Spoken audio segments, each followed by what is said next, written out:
Multiple regression is where econometrics starts to feel like a serious empirical tool. In simple regression, we only had one explanatory variable, and everything else was pushed into the error term. That is often too crude for real economic questions. Multiple regression lets us hold more things constant, isolate partial effects more credibly, and work with richer functional forms. In this episode, we will build the core logic of the multiple regression model, see why omitted variable bias becomes easier to understand in this framework, and then look at the precision trade-offs that show up through multicollinearity. Why move beyond simple regression in the first place? Because most economic outcomes depend on more than one thing. Wages depend on education, experience, ability, location, and many other factors. Consumption depends on income, wealth, expectations, and demographics. If we leave all of that structure out, simple regression can fit badly and can misattribute effects. Multiple regression helps by bringing important controls directly into the model. That does not solve every problem automatically, but it gives us a much better shot at isolating the effect we actually care about. The multiple regression model is written as y equals beta 0 plus beta 1 x1 plus beta 2 x2 all the way through beta k xk plus u. The intercept still tells us the predicted value of y when all regressors equal 0. Each slope coefficient now has a partial interpretation. Beta j measures how y changes when xj increases by 1 unit, while the other regressors are held fixed. That last phrase is doing the real work. Once a variable is included explicitly on the right-hand side, it is no longer buried inside the error term. That is why people often say multiple regression is about ceteris paribus reasoning. In a regression of college GPA on high school GPA and test scores, the coefficient on high school GPA is interpreted while test scores are held fixed. The coefficient on test scores is interpreted while high school GPA is held fixed. So each coefficient is a controlled comparison, not just a raw correlation. This is also why the meaning of a coefficient can change when you add or remove controls. The question being answered changes with the conditioning set. Multiple regression also gives us more flexibility in functional form. We can include quadratic terms, logs, and combinations of transform variables. A model like y equals beta 0 plus beta 1 x plus beta 2x squared plus u is still estimated by OLS, because it is linear in the parameters even though it is nonlinear in x. That means the slope with respect to x is no longer constant. It varies with the level of x itself. So multiple regression is not just about adding more variables. It is also about building models that better match economic relationships. The key exogeneity condition also expands. Instead of e of u given x equals 0, we now need e of u given x1, x2, all the way through xk equals 0. The idea is the same as before, but now it is joint. Once we condition on the full set of included regressors, the remaining unobserved factors should not move systematically with them. This is what makes partial effect interpretation possible. If an omitted influence is still correlated with one of the regressors, then that coefficient is contaminated by omitted variable bias. How does OLS work in the multivariate case? Conceptually, nothing dramatic changes. We still choose the coefficient vector that minimizes the sum of squared residuals. The first order conditions say the residuals sum to 0 and that each regressor is sample orthogonal to the residuals. So the multivariate model gives us k plus 1 equations for k plus 1 unknown coefficients. If those equations are independent, we get a unique solution.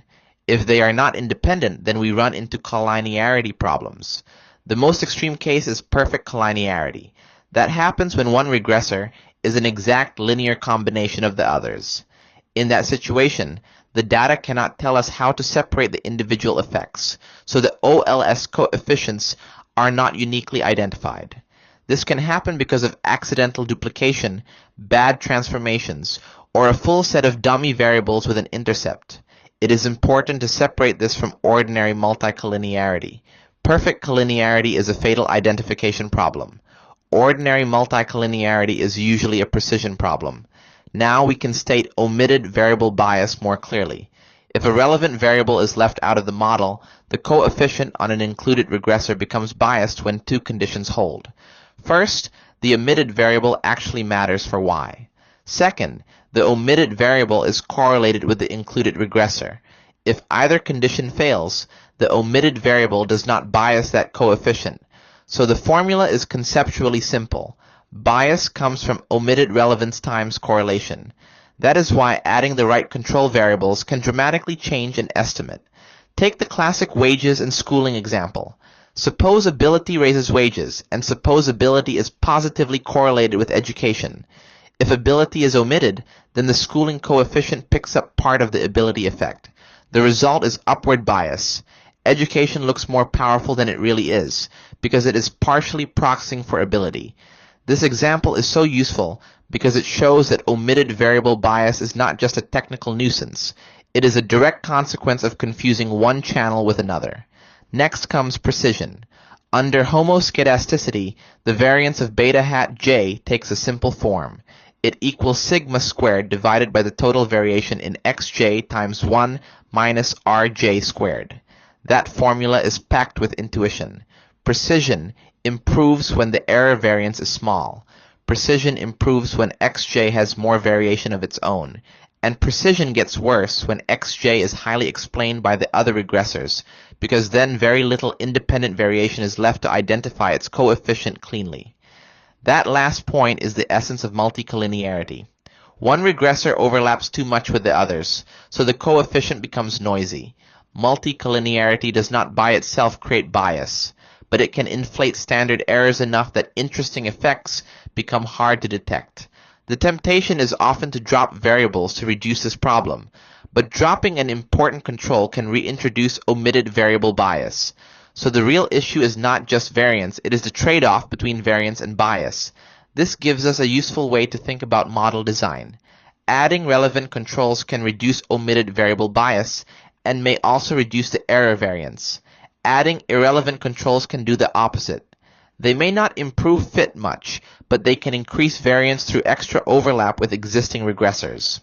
Bigger samples help with precision, but they do not solve omitted variable bias if the model is fundamentally misspecified.